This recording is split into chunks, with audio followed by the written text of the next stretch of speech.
Okay நேர்களுக்கு இன்றைக்கு நான் பிசிமில்லாபாத் சாம்பார் சாதம் எப்படி செய்கிறேன்னு உங்களுக்கு காட்டி தர போகிறேன். அநேகருக்கு தெரிஞ்சிருந்தாலும் எனக்கு தெரிஞ்ச பண்ணலாம்னு இன்றைக்கி எடுத்திருக்கேன். வீட்டில் என்னெல்லாம் காய்கறி இருந்துச்சோ அது கொஞ்சம் கொஞ்சமாக எடுத்துருக்கிறேன். அதே மாதிரி நீங்கள் பார்த்தீங்கன்னா 2 கரண்டி சாம்பார் பவுடர், 1 கரண்டி வெறும் மிளகாய் தூளும் எடுத்திருக்கிறேன். அதுக்கு தேவையான அளவுக்கு 1 கப் பாஸ்மதி அரிசி, 1/2 கப் சாம்பார் டால் எடுத்திருக்கேன். நல்லா கழுவிட்டு இது 1/2 கப் மொத்தமாக அரிசியும் சாம்பார் டாலும் பார்த்தீங்கன்னா 1/2 கப். நான் 5 கப் தண்ணி விட போகிறேன். அதே மாதிரி வாசத்துக்கு பெருங்காயம் எடுத்திருக்கேன். அதை எப்படி சமைக்கிறேன்னு பார்க்கலாம். ஓகே, இப்போ பார்த்தீங்கன்னா தேவையான அளவுக்கு நான் சாம்பார் வெங்காயம் போட போகிறேன். சிலருக்கு பச்சையாக போட்டால் பிடிக்கும், நான் அதே மாதிரி தான் போட போகிறேன். ஒரு 20 அப்படி போட்டிங்கன்னா ரொம்ப டேஸ்டாகவே இருக்கும். ஓகே, அதுக்கப்புறம் ஒரு 4 பச்சை மிளகாய் போட போகிறேன். அதன் பின்பதாக பீன்ஸ்,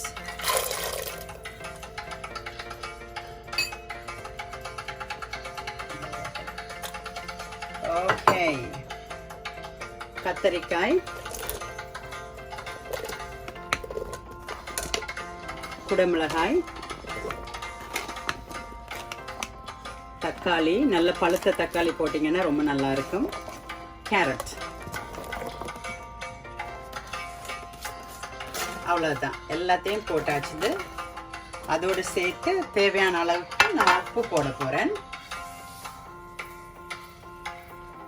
ஓகே, உப்பு ரொம்ப போட தேவையில்லை. இது மசாலா பவுடர் 2 பொடி, 2 கரண்டி சாம்பார் பவுடர், 1 கரண்டி சில்லி பவுடர், மிளகாய் பவுடர், அவ்வளோதான். நல்லா மிக்ஸ் பண்ணிட்டு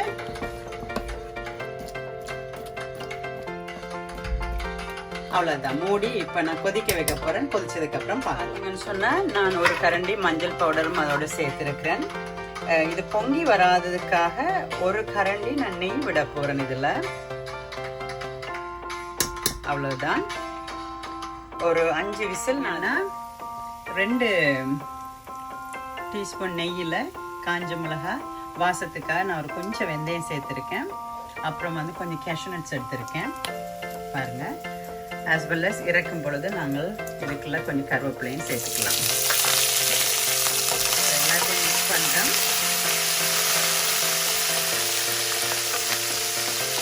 அடுப்பு ஆஃப் பண்ணிங்கன்னா இந்த மிதமான சோட்டில் இது ரெடி ஆகிடும்.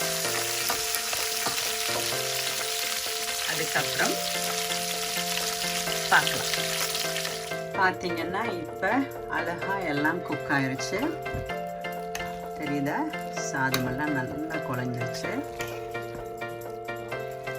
பிஸ்மில்லாபாத் இஸ் ரெடி.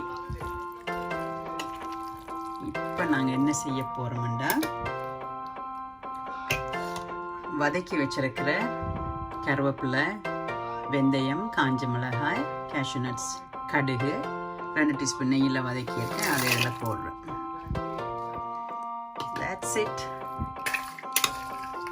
எல்லாருக்கும் ஈஸி ஜாப் இது. வீட்டில் செஞ்சு பாருங்கள். கண்டிப்பாக உங்களுக்கு இது பிடிக்குமென்னு நான் நம்புகிறேன்.